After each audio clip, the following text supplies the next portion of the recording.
Welcome to the Success Journey Show. Let's travel together through the lives of individuals on their road to success. Hey, what's going on, travelers? It's Ricky Venters and Marlon Madden, and we're back with you for another episode of the Success Journey Show. Marlon, what's good, bro? How you doing today, man? I'm doing well, Rick. We're going to floss today, but before we floss, we're going to ask you how you're doing. Oh, I'm good, dude. Get to the flossing, man. I'm like, man, floss, man. Go Yeah. man. Floss it out, I'm going to floss. We're going to floss a little bit today. That floss, people are like floss. Back in the I was looking around for my floss. Like, yeah. New York, when you're going to show off and show out, we said you flossed it. You know what I'm saying? That's what we did in New York. I know that was a New York. That was a New York word right there. That's a New York floss, right? So as you see, so just check it out. How many things we have that says either Journey Wear or Success Journey Show on it, right? Yeah. So we have the hat, right? Yeah. We have the new tracksuits that just came in that everybody's going crazy about. Those things look fresh, man. Yeah, those look fresh. Right? It's just where is it at? Where is it at? The Journey Wear, right? Yeah. Nice. Yeah. It's the feel that. Like that. That's about that material's nice. That's the material's nice, right? If people didn't know, we also have the shoes that says Journey Wear on it, right? We also have shoes that say Journey Wear on it. Yes, sir. Right. Yeah. We have shoes that say Journey Wear on it. And every time, this one's kind of bright, but anytime somebody sees it, they always say, I love them shoes. Yo, but then I'm you got talking about even football players. All right, hold on. We have a bag that says the Success Journey Show on it. Right? We have this in many different colors. We flossing today, Rick. We flossing today, right? No, man. So I'm gonna tell you, this is what I bring to the gym. Yeah. Right? And then when I go to the gym, if I feel like a black day, I'll bring out my Journey Wear headphone. Yes. And I rock my Journey Wear headphone. You know what I mean? Yeah. I rock but if I feel like a white day, I also bring up my Journey Wear headphone. And I rock my Journey Wear headphone. Got headphones for days. You feel me? I got headphones for days, man. I got headphones for days. Hold on, Rick. It's about time it's getting kind of cold. Yeah. So, sometimes I just put on my Journey Wear jacket. Yes, sir. You feel me? Yes, sir. I put on my Journey Wear. And, man, even sometimes I say, listen, I'm trying to get me a coffee, and I go to the store and they say, hey, we're going to give you some coffee. You need a cup? I say, nah. I'm flossing. Put it in my cup. I end up getting a cup beverage that had the Success Journey Show logo on there. Yes, so, sir. We got some things got a lot here of that stuff. We just got to floss. We gotta floss. Dude, I mean, wherever I go, I always wear my sweatsuit. Yo, bro, my shirt. Everywhere I go. It's either, I was like, man, people looking at me, but I don't have anything else to wear. I'm like, no, this is. It's mine. I don't have anything else to wear. That's what I wear. That's what I wear. That's what I wear. Yeah, I wear my own stuff. So, I love just to give a little quick story about the headphones. We got the headphones. We got the prototype in. We listened to it. We had a couple of other people listen to it, and they're like, listen, we love the headphones. They're durable. Yes, sir. They're durable, right? Yeah. However, the sound quality is not the best. So we call back to our manufacturer, and we said, listen, we need XYZ. They sent it in, and bada boom, bada bang, we got what we need. Made the adjustments for us. We made the adjustment, right? So we're not giving you anytime Rick and I wear something, we test it before we wear it, just to make sure, like, I'm going to put this in the wash. We test it before we sell it. Not before we test it before we sell it. Yeah. You said test. That's what I said that? You test it before we wear it, you said. Well, that we do too. Yeah, we do that too. They do that too. We put it through a QA, chamber, QA, right? QA, QC process. We make sure that when we give you, and if you want t-shirts too, you can go on our website, thesuccessjourneyshow.com, and you can find all of this. Now, We were sold out of shout out real quick while you up there. I got to shout out our boy Timmy Dio. Oh, Timmy Dio's on here? Yeah. What's Timmy up, Dio, Timmy? just shout you? us out, man. That's our brother from another mother, man. Yep. Grew up together. Yes, sir. You're well, man. So the successjourneyshow.com is where you can find all our products. If you don't see the sweatsuits on there or you don't see the previous ones that we had, that's because we sold out and we said, this is exclusive. So if we're only a few people will have it. And then, so the t-shirts are still up there. We're going to be putting up the coffee mug and we're going to definitely put up the headsets. I know you're like, what's the price, Madden, tell me the price. If you want the coffee mug, they're $20, $25. The headphones, $49.99. That's all we're doing. And trust me, we're not selling it at $49.99 because they're cheap headphones. Is because the reason why we decided to get headphones is because Ricky and I were using the earbuds to work out. And my earbuds, because you sweat, they always cause problem. I had to change multiple of them. The guy at Apple said, the reason why is because a lot of people, did you work out with these? And I was like, no, no. And this guy was like, yo, that's what, I got a good Apple story for you when you get done. Go ahead. All right, let me make this quick. And then the guy was like, hey, if you do, that's what's happening. And I went to go buy some nice headphones. And I was like, man, why would everything I'm finding 150, one this, one that, one that, da, da, da, da. And I was like, man, I need something that's good quality, that's low, because everything's expensive. So that's when we started to look for a manufacturer for the headphones, and we found at a price point that it was really the good quality. Yep. And we could get it to you for a good price. So that's what we did, and that's why we have it here. I want to hear your Apple story, Rick. Yeah. So guys, man, we definitely as the winter season, my goodness, I'm having a brain fart. Black Friday, Christmas, we'll get have this stuff up there so people can get on there, get some gifts for their friends, family, or for themselves. So yeah, man, my Apple story is, man, it was so funny because remember a few months ago when I told you I lost my AirPods, and the day I lost my AirPods, some dude pulled up on me at the gas station, was like, yo, here's some brand new AirPods, man. Just give me like $50 for them. And I was like, oh man. I said, look at this, man. Wow, I lost mine.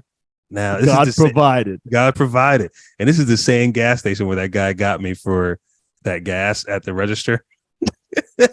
After this, I think I'm done with this gas station, right? But anyways, right. So I go to put them on. I go to use them, and they're sounding weird. Yeah, you couldn't hear me. You couldn't hear me, really, right? So I'm like, oh, you know what? I've had this problem with my other AirPods, so I need to take them in to Apple to get them adjusted. So I was telling Solomon, I was like, yo, you could take. I end up finding my old ones, right? So I'm using those again. I said I didn't go get the new ones checked out. So I'm like, my old ones work. But then Solomon was like, yo, you want to buy some? I said, you know what? I'll give you my old ones. Let me get these new ones fixed, and you can take my old ones. So I go into set my appointment, go into Apple, and we're sitting there and everything. This is the first time I'm hearing this story too. Yeah. So we're sitting there and everything. This is like 2 weeks ago, and the guy comes over. He said, "Hey, so what's the problem?" I said, "Yeah, my earbuds," and he was like, he didn't even see them yet, right? He was like, I don't know, man. I said, what do you mean? He said, I think they're fake. I was like, dude, you didn't even see them yet. He was like, let me see them. So he takes them out. He was like, yeah, you see here, the writing, the ink is just a little bit different from a real one. Let me go get a real one here. Open up the real one. And I'm like, yo, how'd this dude get me? I would have never, everything looks right. But there's like one section where the ink was written. It was like the spacing was off. I was like, he was like, so he said, where'd you get these? I was like, yeah, they were the gifts, man. A gift. I guess.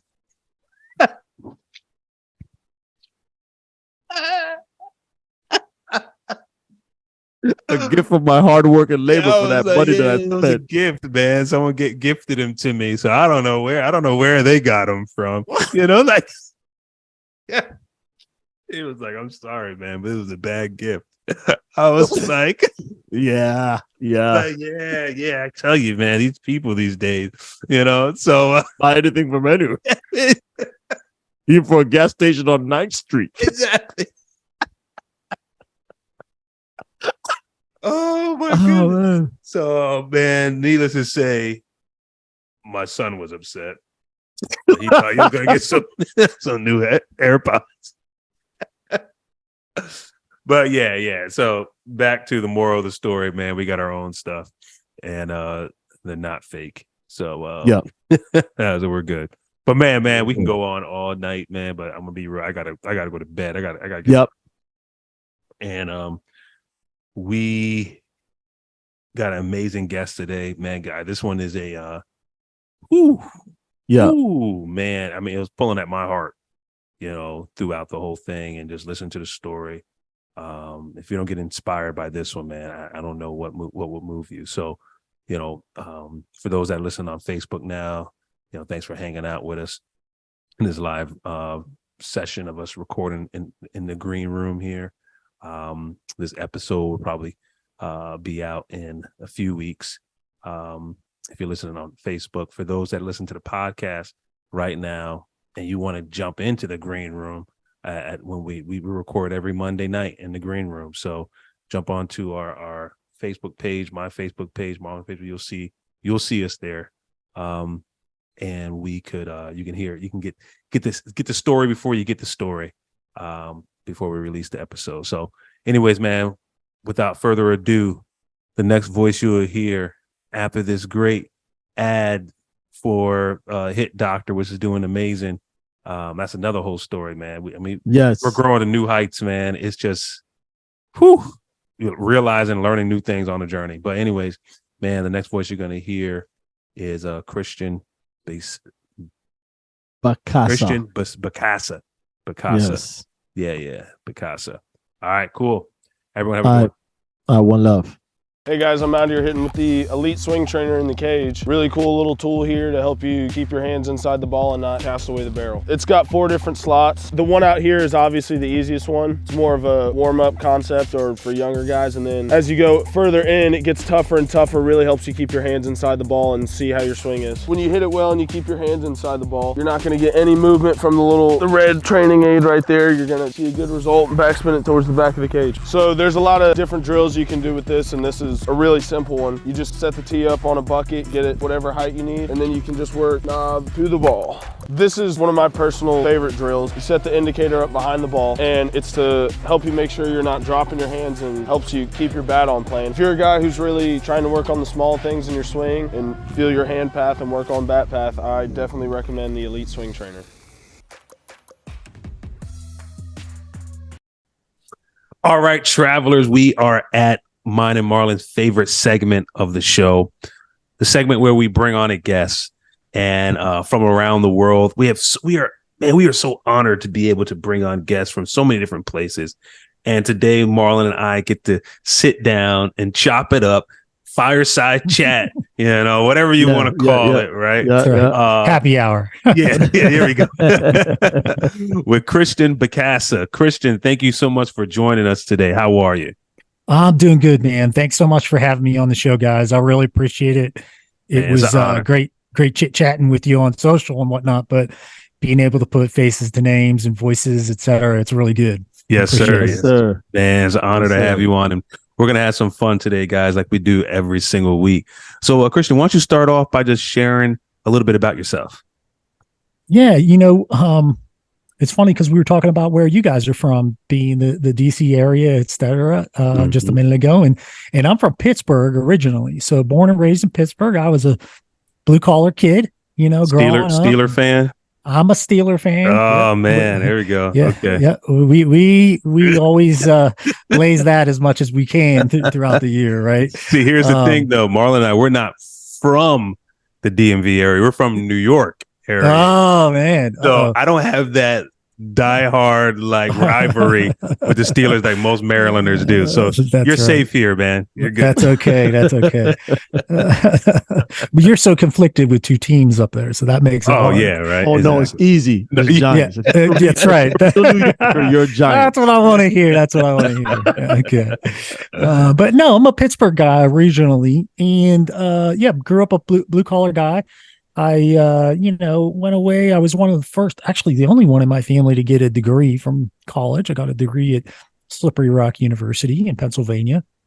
My degree was in business and resort management. That's right. I don't even use it. So I use the business side. But I was one of those guys like, I could probably sell ice to an Eskimo. So just get a job and try to sell something, and that's really what I did is I really just needed to get a job and some experience. I'm a hardworking kid. So I immediately after college moved out to the West, and I had a really heavy desire to be in athletics. I was a high school and college wrestler.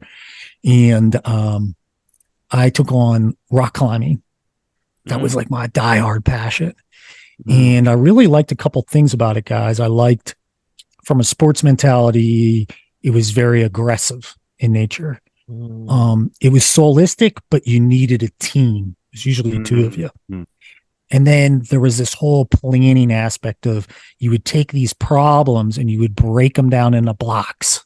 And as you broke them into blocks, they were micro blocks and then micro blocks. And so I had these like mini goals you could achieve. And it just fit me really well. And then I was outside. It was like, I'm outside. This is awesome. I'm not stuck in on a wrestling mat until dark. Right. So it worked really well for me. And I came out to Salt Lake City, Utah in 2000 when I graduated. I took on an internship with Marriott and ran their recreation department up here in Park City, Utah. Oh, wow. And that was it. The climbing was so good here, et cetera, et cetera. And I ultimately took a job with a very high-end climbing company called Black Diamond Equipment. They're the number one supplier of climbing equipment in the world. They also did backcountry ski equipment. And that it turned and changed my life. I went from being a hardcore recreationalist to really being with a group of professionals that this was their life. And that's what I wanted to do. So I did. I ended up running the dealer sales department there, did that for about 7 years. And then I started having kids. And as you know, 40% off of your climbing gear doesn't pay for diapers and daycare. So I left and I did technology. And I sold CRM, hardware, you name the technology. And I sold for Oracle Corporation for 9 years. Oh, really? Oracle. A bunch of other companies, et cetera. So it really took me off. And the benefit was I started at this smaller climbing company. We took from 30 million to about 60 million. But I was able to learn all the avenues of a business. So I was able to dabble my fingers in accounting, dabble my fingers in marketing, design, distribution, whatever it was. And I got all these experiences. So when I talked to a business owner selling CRM or HCM or whatever it was, I could always correlate the value back to a business owner, and they understand this guy knows a little about a lot, but he knows enough to be dangerous and he can help me. And so I was fortunate and I was successful because of that. But I'll tell you a little extra story here for you guys. 13 years ago was 35 years old. I was doing great. I was selling software. I was a VP in a sales and business development part of the organization for software. And I came home one day. I went out for a big mountain bike ride. I was a single speed mountain bike racer at the time. Felt great. I said, I got a head cold. Well, 6 months later, I saw a bunch of different doctors and whatnot. And turned out I had stage 4 Hodgkin's disease, which is a lymphatic cancer. And I went from being this guy who could ride 150 miles on a single speed bike to I was in the hospital getting heart surgery and starting chemotherapy. Wow. And after 2.5 years of treatment, I had a full body stem cell transplant. I dropped my weight down to 97 pounds. So I literally looked like I came out of a concentration camp. I could barely walk across the room with the strength that I had, intravenous food, etc. And I just looked at it like climbing. I said, look, this is a series of blocks, man. These are a series of problems. You need to start working through them. And through all the concentration, meditation, my friends and family, etc., I ended up slowly working my way back.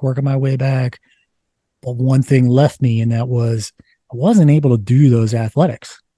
Those athletics, you lose that like locker room feel, right? Yeah. Yeah. You know, like where are my buddies at? I don't feel the same because I'm not getting that same like oomph of attitude with my boys and whatnot. And that was really tough for me. Yeah. So my buddies, they saw what was happening. They took me on a fly fishing trip. And that was it.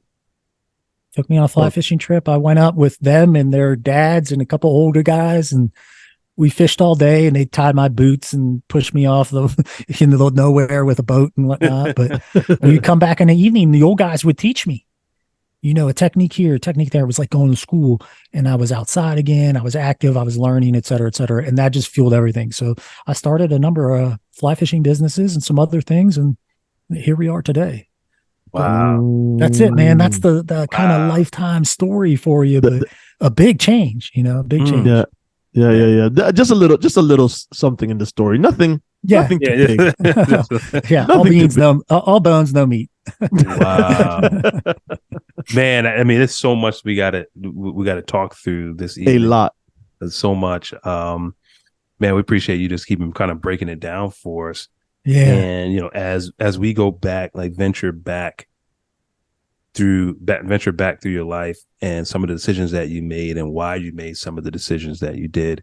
Coming from the Pittsburgh, the Northeast-ish area, what drove you to want to go to the West? Like what drove that decision to go out there?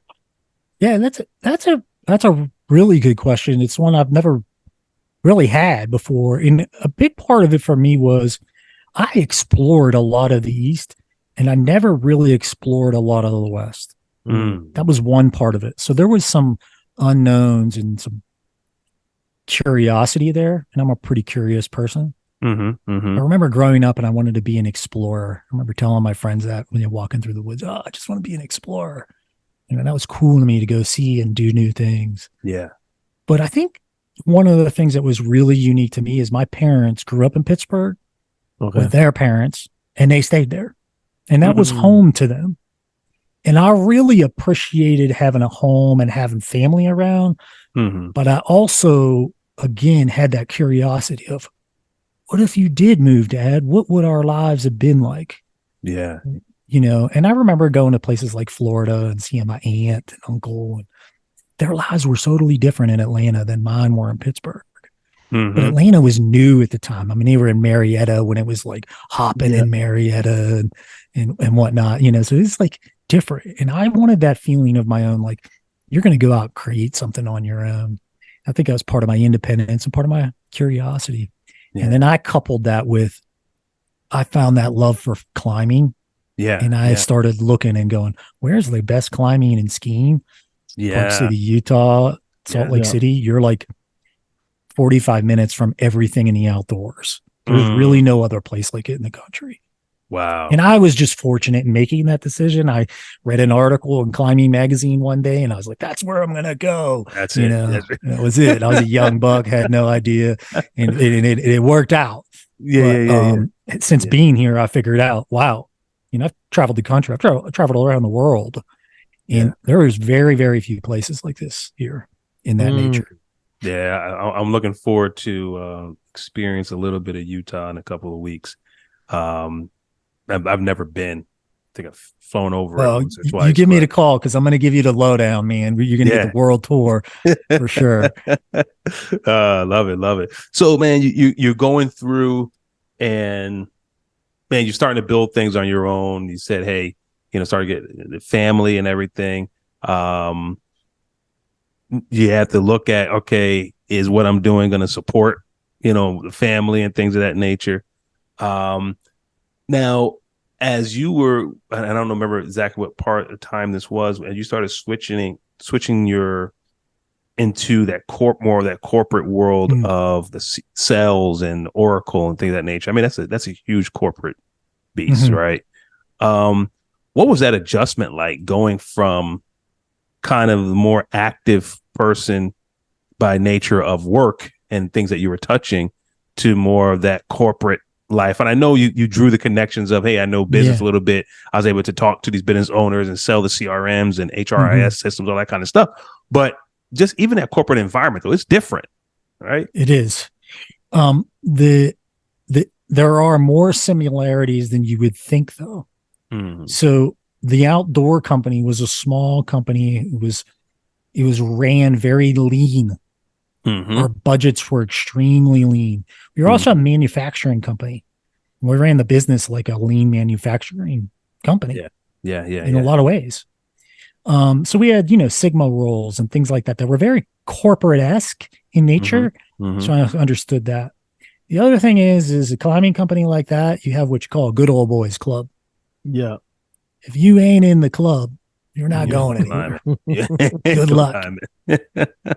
And that played into the politics of the bigger organizations. And so where I thrived in the bigger organizations was being able to navigate, I think, red tape in politics, because I was able to get to value very quickly.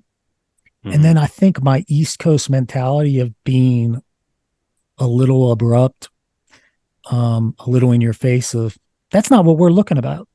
Where are we going to get the revenue, guys? I don't really care what Sam thinks about so-and-so. If we don't drive revenue, we won't be an organization tomorrow. And those types of conversations, I think you build clout within an organization, one. And two, you start to recognize Oracle's 300,000 plus people. Yes, sir. Right? But within 300,000 plus people, there are numerous micro organizations or groups. I mean, groups down to 10 people. Yeah. And so we would literally find groups where we would be extremely effective.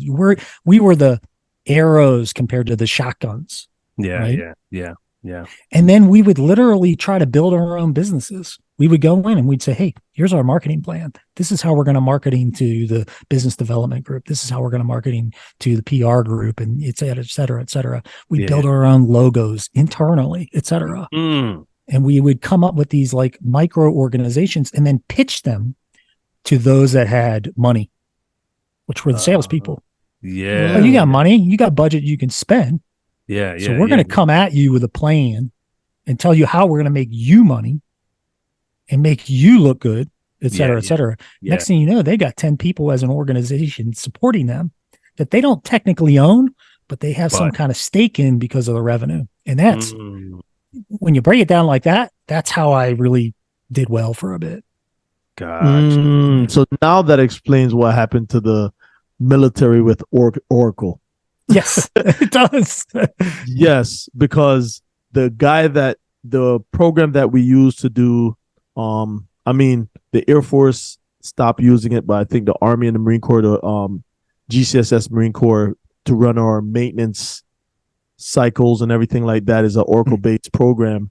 And the guy that wrote he was no more, and it was all a problem for us to get it updated, and it was.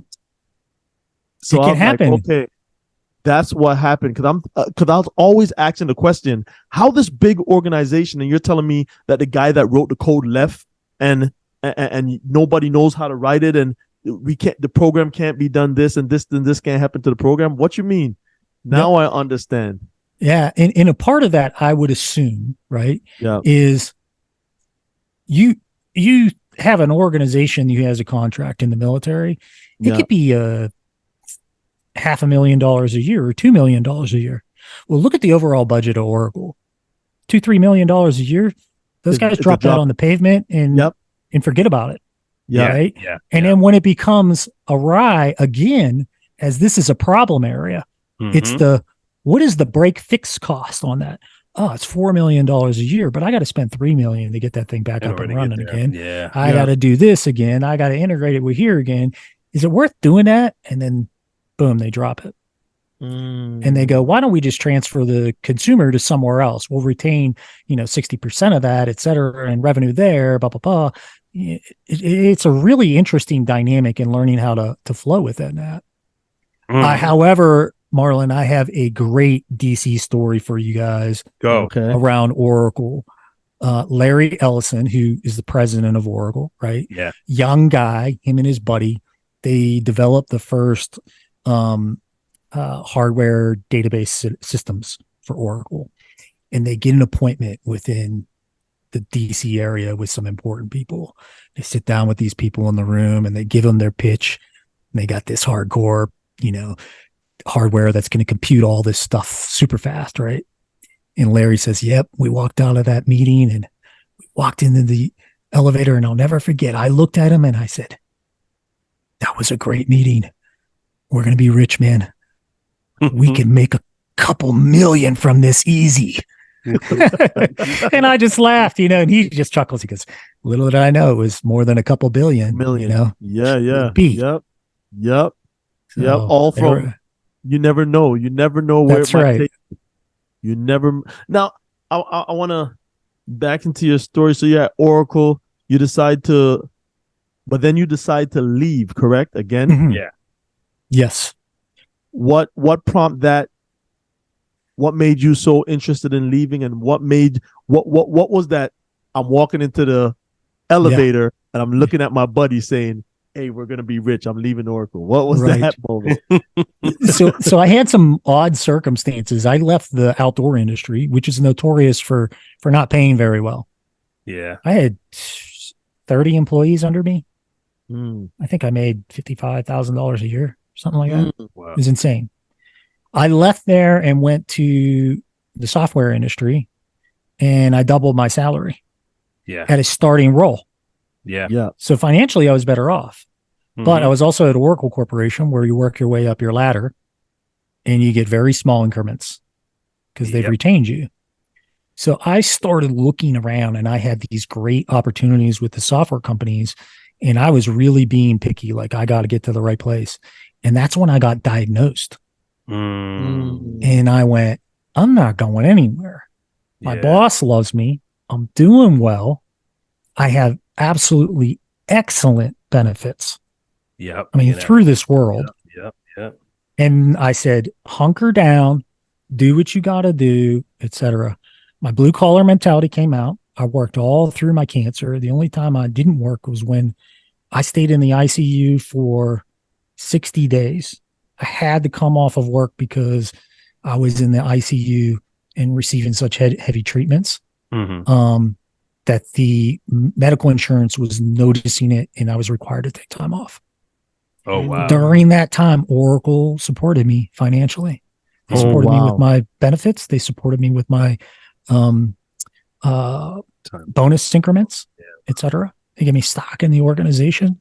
It was absolutely fantastic. So Wow. in one way, they didn't pay me enough because they retained me, but in other ways, when it came down to it, they really took care of me. That's huge. So it was very unique for me as a family. That's I had a huge. 1-year-old and a 3-year-old. Yeah. Now It's funny when you Go say ahead, that. Not funny, but a lot of people, when they're looking at their careers, sometimes they don't understand why certain steps take them where they are, right? Mhm. And not knowing what circumstances in life are going to require something more effort and more energy of you, right? In that present time. And like you said, hey, oh man, I'm getting paid in small increments, it's not going up. But if you look at the flip side of that now, you're like, wow, during a time where I couldn't really put energy into a space, Mhm. they were there to take care of me. Right. Yeah, And a lot of people don't realize life that way. They get frustrated and then they're ready to run and jump, like realize it. No, that's where you need to stay. Yeah. Because you get ready to go through something and you need someone to be able to watch you over you. Yeah. Yeah. And there's a huge mental side of that, right? Yep. I had the security of being in an organization with being around people that I knew were going to support me more than a colleague, right? Yep. Those little things, when you're down in the dumps, man, they make a big difference. I mean, the hair on my arm standing up right now, thinking about it, Yeah. I mean, I would have people call me and, tell me, we miss you. We love you. These were work colleagues. Yeah. Makes a difference. It's a huge difference. and you got that feeling, because usually those outdoors jobs, people are tight knitted, right? Mm-hmm. It's just like the military. We're tight knitted, and when it's hard to replicate that somewhere else. And when you have that feeling right there, it warms your heart. Now, Lymphoma, yeah. lymphoma. That's not an easy cancer. Correct me if I'm wrong. To find, it has to come. Something usually happens, and somebody's like, and then they check it and like, okay, yep, that person had that, and that's why usually they catch people. It's at a stage way advanced. It's a little deeper, yeah. Usually because, think of it this way: you have like low lymphatic issues all the time, right? That's what they're there for, just to protect you from those things. And then you get into these symptoms that are basically more aggressive because things are not going the right way, but it can come and go just like a cold. Like you can start feeling better, and then you can stop feeling better, start feeling better again. And so then you just don't get checked. You're like, oh, I had a cold, or I wasn't feeling well. I'll give you an example. My buddies were making fun of me. I was going over to the place and they'd be like, how about a beer? And I'd be like, man, I don't know, something's going on, man. I messed up my shoulder or something. I'm having these like arthritic pains in my shoulder when I drink alcohol.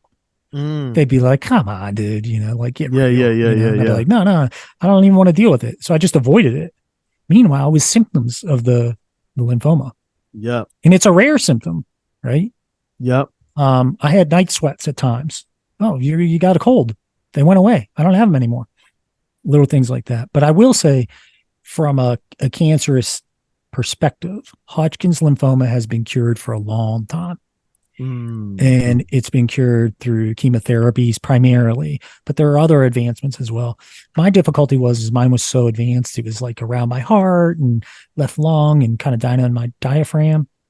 And we basically gave it the first type of chemotherapy, and it went down to like 2 centimeters. And then it took, 2 years and 3 months to figure out the rest and do, a bunch of other chemos, experimental antibodies, radiation, high dose chemotherapy, and then eventually a stem cell transplant. So I got my sister's stem cells, and then you basically reboot your immune system with another immune system, and that's what gives you your security. Now I want to tell you. So walk me through. You find out that you have not just cancer but stage 4, right? What is the feeling between you and your family, and how are you coping with it? And I know you said, you looked at it just like, especially when you're at the 97 pounds, that you're just like, hey, it's rock climbing. But I want to know how that resiliency that you build up in your mind, because a lot of people, I've had arguments. Yeah. I've had arguments with psychologists, psychiatrists, everybody, and they want to tell me, and I know they're professionals. But there's something in somebody, you just don't say, okay, hey, I'm strong, I could go through this. How does that resiliency, or what can you attribute to that resiliency to be able to go through that with that positive mindset that you have, knowing that there were rough days, but that positive mindset? Yep. It is not easy. I will say that right off the bat. I had some odd circumstances in that I had a 1-year-old and a 3-year-old daughter.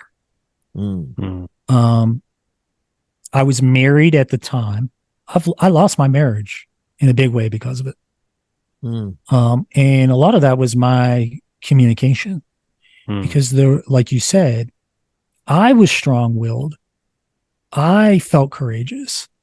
I felt the ability that I could get through it. But it's not always just about you. Yeah.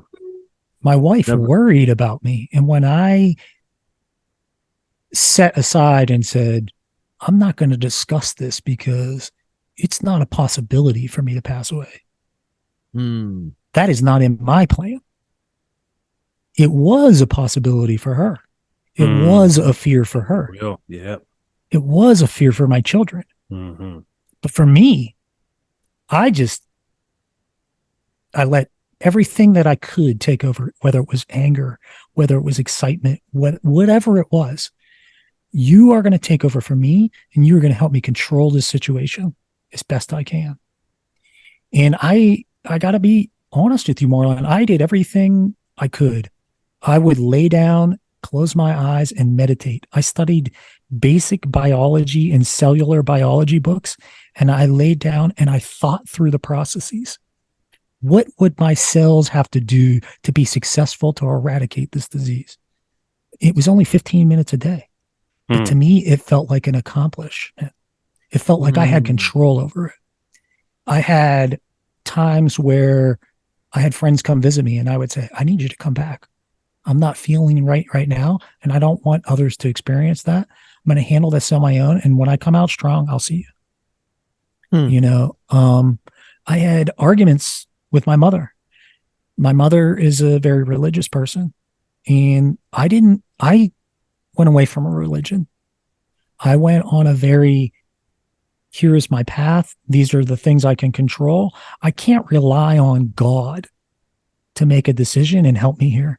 I have to rely on myself and my doctors in this plan, because I can hopefully have an effect on that. And if I'm doing all those other things, by golly, Mom, if God wants to help me out, I'll take it. But I'm not going to rely on that. And I related it to as being a kid where, you know, my father, you know, unfortunately, he was in and out of jobs at times. And I remember them praying and asking for help, right? And I felt like in that situation, don't ask for help. Go do something. You can affect that. I was a kid. I was probably naive in 1,000 different ways, but that's how I saw it. And when I did this, I felt that way as well. Like, take control of the situation. You control as much as you can, and you can live with that. And that was probably my biggest part of it, Ricky and Marlon, is that I had to live with whatever my situation was. And I knew if I just put my head down, as per my uncle, he's an ex-military guy, and I remember asking him advice one day. You know, it's been pretty rough lately. Sometimes I wonder what I'm going to do. And he said, you put your head down and you write your mother, Christian. That's what you do, because that's what you have to do. Man. And it was a have to. That was what really changed the directions for me. These are the things that you have to do. You don't have a choice here. Yeah. What is my other choice? Be upset with myself, be sad, be lonely, be unappreciative. Yeah. Lack guidance for my children, etc. Yeah. I can't do those things. Yeah. I wouldn't be able to live with myself if I did those things. Yeah. And I know exactly where you're coming from, and I'm that's my mindset, right? Yeah. I know if I get chopped in half and I'm still alive, I just have to drag it. That's how I think. Right. That's exactly how I think. Nothing's gonna change, and I always say nobody else cares. That's what I always say to myself. Nobody else cares, even if they do. Nobody else cares. I need to get through this, right? Now, the aspect of having a spouse that's on the other spectrum, that's a dynamic. That's very dynamic. Yeah. That dynamic right there that you just pose into the equation. That is very. I could be strong all I want. Yeah, you know, it's what and how and I don't want to harp on your marriage, but how did she view it from her lens? If she ever explained how she viewed your actions of just being strong. I don't want to talk about it. We're going to get through this. You're being strong, thinking you're doing the right thing for your family or doing the right thing for your family. But on her side, she's seen it as something negative. How did she express that was negative? Yeah. In just to set the record straight, my ex-wife and I we're still very good friends. We, you know, very much on the same page with everything in a lot of ways. I think there's a couple dynamics. One is marriage is tough for a lot of people. Yeah. There's a reason why they fail so often. Yeah. Second is we had a tough marriage from the beginning. And then a tragic story for us was she and I were married for, I think, maybe just a little over a year. Her father came out, went mountain biking with my friends at 55 years old, had a massive heart attack and passed away. Oh my goodness. I had to tell her and her mother. I was in a new town. I didn't know anybody. I didn't know. So you were on the bike ride? No, I was at work. I couldn't go. Oh, wow. Ooh. I had to cancel because I couldn't go. And my Mm. friends took him. They called me and said they took him here. And I said, guys, go home, which was my home. They were staying with me. You guys need to rest up and get cleaned up. They don't take people there if they're still alive. I'll be there. I need you guys to wait about an hour because I need to leave and inform Corey and her mother. And so I went home and told them and the rest of the family. And then those guys showed up. So here I am, I'm 23 years old. I had to tell my wife and her mother. I had to phone her sister and her new husband and inform them. And then I had to take care of all the business. I had to take care of the financials. I had to take care of where the body goes, identification of the body, et cetera, et cetera. 23 years old. Yeah. So you can imagine have a 23-year-old wife, new in a marriage. I don't know my ass from a hole in the ground. Sorry to cuss, but I don't. Yeah. And here I am trying to juggle my own support group, who's now gone. They're hurt. My young wife, who's hurt, crying in bed, and I don't know what to do. And then after months of that, I'm like, you need it. I'm the tough guy. You need to shape it up. You need to get over this. It's gone too long. We need to get you some help. And when the answer is no, the response is ding, ding, ding, ding, ding. What's worked for me in the past? Get angry. Yeah. Why aren't you over this yet? And that was extremely hurtful. And that lived with us for a long time because it laid there in the background and it didn't necessarily come up, but the aspects of it came up throughout our marriage. And that was my immaturity in so many ways.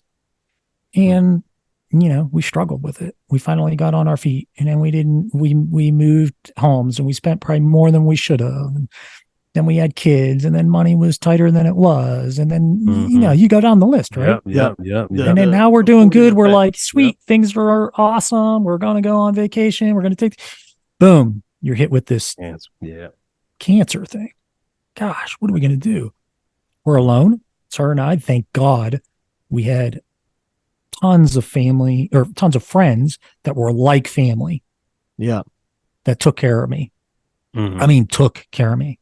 My neighbor would come over and shovel my deck and driveway. I live in Park City. I lived in one of the snowiest neighborhoods around here. We would get 2 feet of snow every day.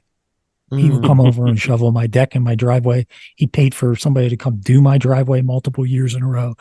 They would cook food for us. They would run to the grocery store to get me a frozen pizza when I couldn't eat anything else.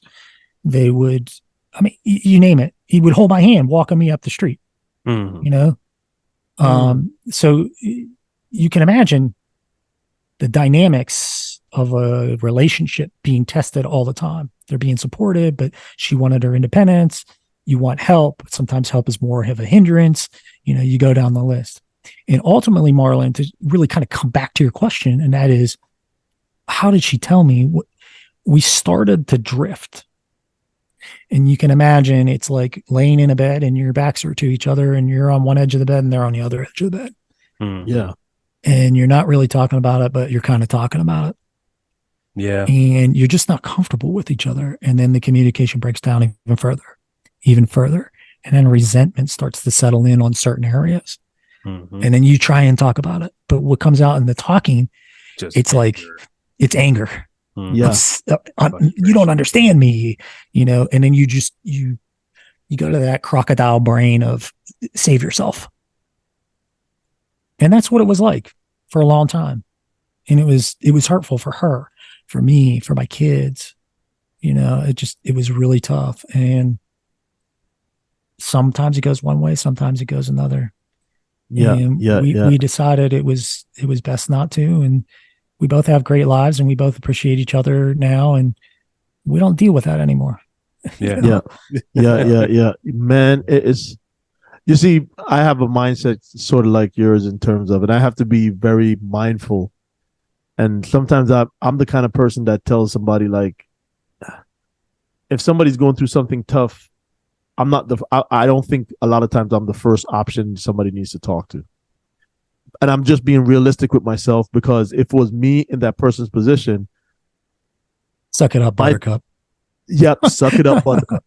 That's exactly it, right? Yeah. So Yeah. because I don't want to hurt that person or come off insensitive, sometimes I just say, I'll let that person go through what they're going through or whatever the situation is, because having that mindset and being around people that don't, it's a very, the balancing act is sometimes hard, because you just want to tell them, just like you said, suck it up, buttercup, let's go.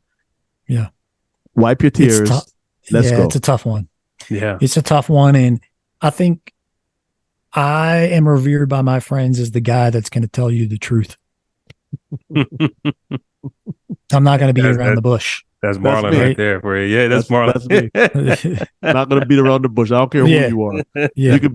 You could be President Biden. I need to tell you I've gotten softer on that by following it up with, that's probably not what you want to hear.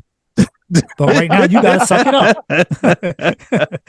So the approach, right? Right. So it does change over time. We get better, right, Marlon? Yeah. We get better. Yeah, we learn to use our words differently. I'm gonna give you the same message. However, this is probably not what you want to hear. However, now listen to me when I say this. Oh my goodness. Yeah, we have our lines, but it's hard, because I think guys like us can be so hard on ourselves and so direct, because we take direction better than that. Some people need guidance in the form of self-discovery. Some people need guidance in the form of, this is what you need to do, soldier. Yeah. And I'm a soldier. You tell me this is what you need to do. You're doing it. Yeah. And I do it. Yeah. And, there's plus and minuses of both, right? Yeah. But it's not easy. I will say there are a couple things that really got me through the cancer. One was the meditation. Talk about that. Talk it helped level set my mind. Yeah. Talk about I literally would say, read a biology book. I would look at cellular structure. I would talk to the doctors about, what is this drug doing? Oh, this drug is taking the SGN35 protein, and it's making that protein unattachable to the cell wall here, et cetera, et cetera. And I would lay down for 15 minutes and close my eyes, get as calm as I could. And I would talk to my body and my cells. You need to come together as an army. You need to work together. You need to understand that this is here to help you, and you need to facilitate that. You need to attack in these areas. And I would put my hand where my areas were, or I would put my hands on my face or on my head. You need to use your mind to do this. You have more control of this than you think you do. And some of it sounds like hocus pocus, and some of it very well, maybe. I don't know. But I'll tell you what, I felt like I had some level of control. And for me, as much as that may have been physically enabling, it was mentally enabling. And mental enablement to me is ultimately physical enablement. Comes down to it. The other one I had was a mantra. I had a mantra that was, I don't get up to give up. And I would recite that to myself when I was in bed. Don't get up. Because when you're in bed, you usually feel your worst. And I would say to myself, if I put my foot on the ground and I stand up, I will not give up. I am not going to get up to just give up. I'm going to work through this. In any physical ailment that would come about me in that manner, it was like you just lit a fire under me. Like, no, I promised myself. And my promise to myself is my promise to my family, to my friends, to whatever it is. And I am not going to let something else win. There's no way. And you would just get this like fluorescent drive within your body to take over a circumstance. And you could be the lowest you'd ever been. And if you could recite that mantra and really believe in it, it was unfathomable what you could do. I mean, get up and walk across a room when you have no strength. You are in diapers. You're incontinent. You're on intravenous food, and you're dragging a big old tower full of beeping nods and tubes and everything else with you. And everything you look at and everything you feel on your body has shrunk. You have no muscle left. Your skin is baggy, even though you're 97 pounds. Your face looks like it should be in a Holocaust movie. Yeah. And you stand up and you do it anyhow. You build the strength. And your father, who you looked up to your whole life, looks at you and asks you, I don't know how you do this. How do you do this? I can't look at you and see you doing this. It's so hurtful. It's so hard. And he stayed with me for weeks in the hospital. And I would say, Dad, I don't have a choice. I'm not going to do it. Yeah. And he'd just look at you and shake his head. And then the last one for me, and I'll say it to this day, I had wrestling practices that were harder than this. That set me up. It saved my life. Wow. But that's another whole dynamic we can go. It's like, oh man, I remember being a kid in junior high and wanting water so bad you felt like your eyes were going to pop out of your head. Yeah. Come on. And the coach would say, take a chip of ice and get over it. And you take a chip of ice and you get out there and you start doing liners again, you start doing push-ups, you start doing take them down, pick them up, whatever it was. Again, soldier mentality. This is what you have to do. I told you to do it. Do it. There's a winning side to that and there's a losing side to that. I always looked at the winning side of it. Yeah. And for me, you have no other choice. Yeah. Right. What's the alternative? Right. Give up. Yeah. Right. What's the alternative? I'm not going to give up. Yeah. Yeah. And so there's so much there, I love it, to just drive on. Yeah. Man, I love it, Christian, because man, just hearing your heart of that mantra that you said, I didn't get up to give up, right? I didn't wake up to give up, to get up. I don't get up to give up. Yep. I don't get up to give up. Man, and so many people need to hear that right now because they're in so many different places in their journey. And man, sometimes you can't see the finish line. Yeah. And you're in that valley of, man, you just feel like everything is hitting you from every side. And I don't know where I don't know. I'm talking to a traveler out there. I'm talking to someone on their journey right now that is listening to this, and you hit that point in your life, or you've been going through a series of points in your life, and you're at that point saying, man, what's the point of me getting up tomorrow? What's the point? My family's better off without me. I'm in a dead-end job.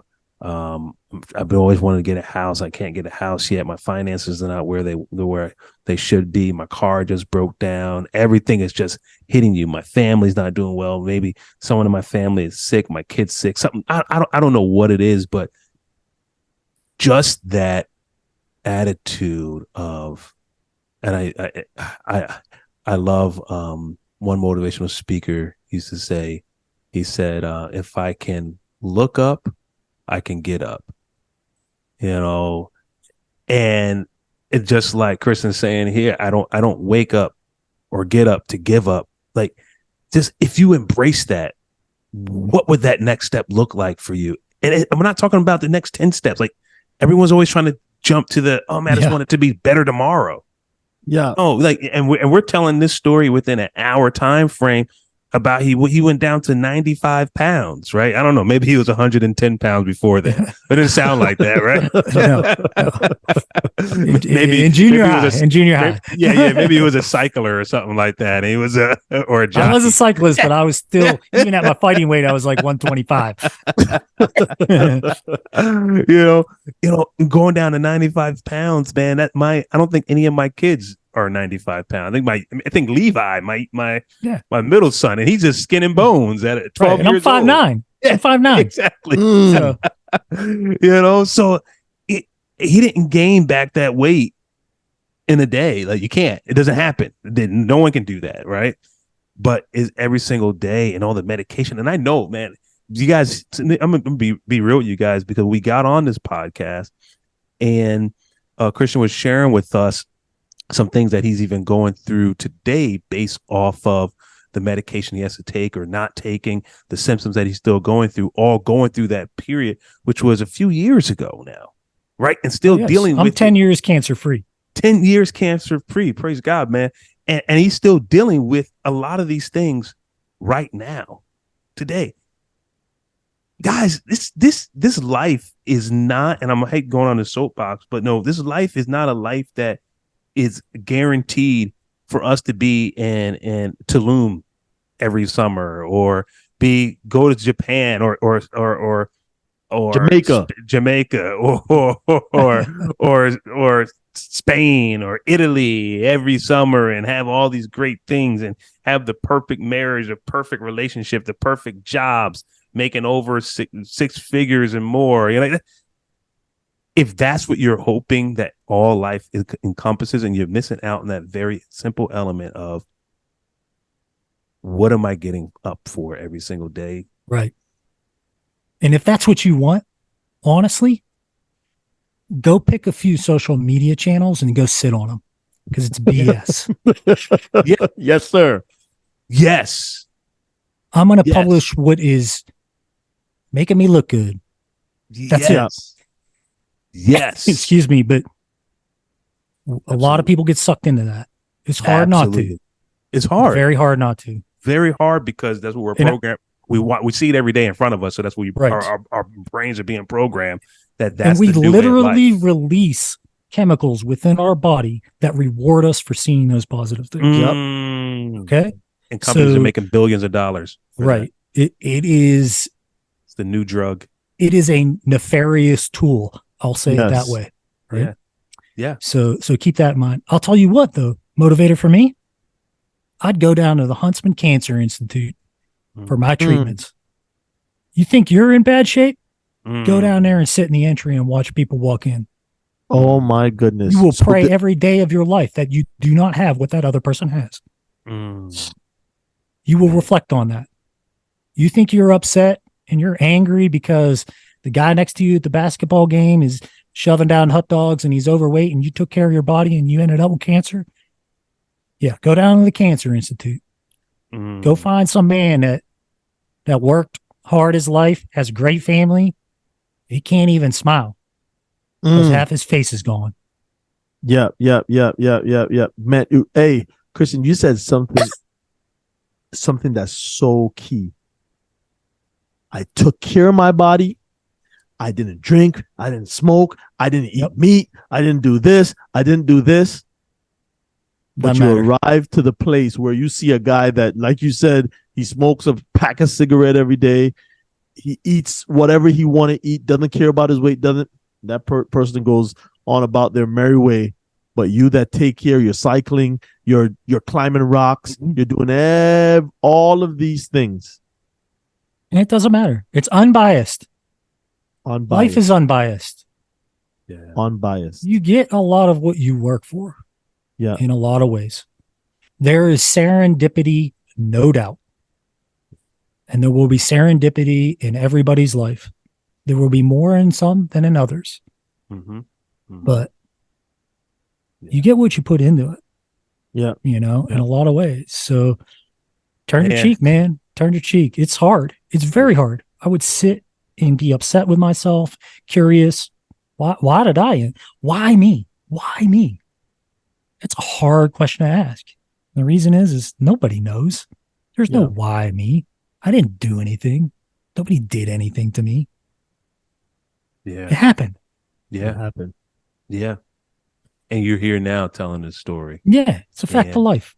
I can make something horrible of it, or I could make something good of it. Exactly. And for all those, I chose to make good of what I could. I worked hard. I found another avenue. Yeah. I rewarded myself. How did I reward myself? I found something that I loved. I found something that could educate me. It occupied my mind. I got surrounded by people that I knew loved me and cared about me. I keep them close to me. Those that aren't, goodbye. Yeah. Good luck. Christian, you have man. Like, so It's hard to say that. Yeah, it's hard to say goodbye to somebody. Yeah, a lot of our listeners know kind of my story, and I was on the other side of what you went through. With my wife, she went through breast cancer, and she's 2 years now, free. And when the things that you said, right, when you look at life and everything just changes. Like people think if you get through it, like you're the same person and you just jump right back into what you're doing before. It's like, no, you see so much clearer on the other side of this thing where, like you said, people that there are a lot of people that I was close to before this that I'm not as close to after this. And it's not a fact of, and I'm gonna make sure I state this, it's not a fact of me necessarily moving away from those people, but more so moving closer to people that surrounded me harder during that time. Right. And there's a couple things to make clear. Mm-hmm. One is 99% of the population has really good intentions. But good intentions don't lead to always the good things. Yeah. And you can't fault people for that. So let me give the example. You get sick. What does everybody do? Hey, I really need to help out. Let me make you some food. Let me deliver your groceries. Let me come do your driveway. Let me start your GoFundMe, et cetera, et cetera. 3-4 weeks, crickets. Yeah. Because they have a life. Yes. And it's not, Yes. They have their own priorities. Absolutely. It's not because of you. Absolutely. Right? It's not because of your priorities. Right. It's not because they don't like you or don't have good intentions. It's because they have a life. Exactly. And it's hard enough to manage your own life, let alone someone else's. So right. Try and do it. My goodness. And I so think right. And when I say nobody cares, it's not because I say it and people are like, oh yeah. Right. It's for the simple fact of what you just said. Nobody cares as much as you do. Correct. Because in reality, it's you. It's as not much them. as Ricky is my brother. When his wife was going through, I didn't care about it as much as Ricky did in reality. Yeah. In reality, right? Yeah. Let's talk. What? Big facts. Right. Yeah. And honestly, right? Why should you? Yeah. Right. In honesty, why should you? You should honestly have priorities in your life that are higher than that. Yeah. Because you have items in your life that are higher than that. Correct. Ricky may not because of his closivity to that. Yes. Yes. His proximity.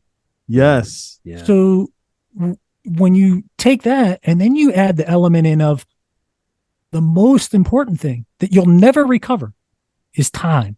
So now my priority is not only how close I am to something, but how close in time I am to it. Yes, man. How does the time correlate to the things that are important to my life? Yeah. And vice versa. Ricky may have had things in his life that were really important to him. Raising his children, spending time with his parents, athletics, etc. And he allotted time to that. But when he saw the window of time potentially closing with him and his wife, guess what happened? The window of time of those other things shifted down and away from them and towards what was most important to him. And he made the decision. My wife is the most important thing to me right now. Yep. And so if you think it's a static event, you're out of your mind. Correct. You're going to go crazy. Exactly. Don't think of it that way. It is not static whatsoever. And you can make wrong decisions, but everybody does. Yeah. So rethink your processes and realign yourself. That's where I think realignment is key. And however you do, it's up to you. Some people go to church. My mother goes to church. She needs the faith in God. If she does not have that, she does not exist as a person. She loses hope and she loses courageousness, et cetera, et cetera. Myself, I don't need that from a church. I need that from outside. I need that from exploration, et cetera. And so there's multiple dynamics and multiple ways to do that. Yeah. Yes. But rebalance yourself in correlation with time and your propensity to lend that time to what's most important. And sometimes that's you. Yeah. Sometimes the best thing it is I need For to put yourself. the time towards me. And I know it's going to hurt you as my wife or my wife or my daughter or my friend. But you know what? If I'm not here, nobody's winning. Exactly. Right? Exactly. And vice versa. So Christian, man, I've always said this to friends and family when they say, how did you do that? Et cetera, et cetera. And I say two things. One is, look, everybody has their problems. Mine was cancer. Mm-hmm. Some people have problems with how are they going to organize their closet? Yeah. That's going to make them happy day to day. Mm-hmm. Some people have problems with their children, Yeah. in-laws, whatever it is. Yeah. Everybody has their problem. That doesn't mean that it's not just as important as my problem, because it is. Yeah. Yes. Right? But that's your problem that you want to solve. Yeah. The other one is, God, I learned so much from having cancer. More than I ever thought I could learn. I just wish I learned in a different way. Mm. That's the only wish I ever had. Wish I could learn a different way. Man. Because the wisdom I got from it in so many ways was worth it. Yeah. But was it worth it to my pain. kids? Yeah. Yeah. Was it worth it to my ex-wife? Yeah. Was it worth it to the worries of my college roommate, Yeah. who's one of my best friends? Yeah. Those are very hard questions to ask. And I don't know if there's a right answer or wrong, but sometimes you just put your head down and write your mother, right? Yeah. Move on. Man. Christian, man, this has been an amazing session. And Travis, we told this is going to be an amazing interview. And we really appreciate you just opening up your heart and just sharing about your journey today. I want to give our travelers listeners an opportunity to connect with you. So if you don't mind, can you just kind of share where they can find you at on your different platforms, website, things of that nature? Yeah. So I'm an entrepreneur at heart. So I have some podcasts and things and some social channels. You can almost always reach me on my Instagram page. My personal page is at Bacasa, Bacasa. I'm an open book. You want to email me? It's Christian at flyfishinginsiderpodcast.com. I run a fly fishing podcast. That's my new love. Nice. So if you want to reach me by email, you can always reach me there. The other places is I'm every day I'm on LinkedIn. Christian, Christian, just like the good book. Last name Bacasa. B as in boy, Acasa. Bacasa. That's it. Reach out anytime. Like you said, I share. I'm an open book. I really appreciate you guys sharing with me and being personal. Yes. Invite me on the show. You have a great podcast. Thank you. You get real with people, and that's what I really like. Yeah. And I'm excited. I'm excited about the show. I'm excited to get on with this next year. We got a couple more months, man. It's January 1st. Yes, sir. We don't have to wait till then to make our promises. Make your promises. You're in the right spot. You're in the right spot. We do not do the New Year's resolution, New Year, new me. We always make fun of that every year. That's right. I didn't get up. You can. The best time to make fun of it is when you're in the gym and you see the whole flock of new people come in for the first 3 weeks. Oh, yeah. Know it. You put mental tags on them and then you lay wagers to see when they're going to stop. Exactly. Hey, as a business owner, it's a phenomenal thing. You got another new supply of annual subscriptions. That's right. Memberships. You got to hit them up because you only got 3 weeks. Exactly. But hey, guys, travelers, man, we had a great time today. Christian, we want to thank you again for stopping by the Success Journey show. And to all of our listeners out there, always remember we're here for you. The love that we have for life, the things that we love, and the conversations that we have and the people that we meet, we're taking an opportunity to share that with you today. And we hope that you had a great time today. You can always remember you can catch us every single week, the same time, the same place on the Success Journey show. Everyone have a good one. Peace. One love.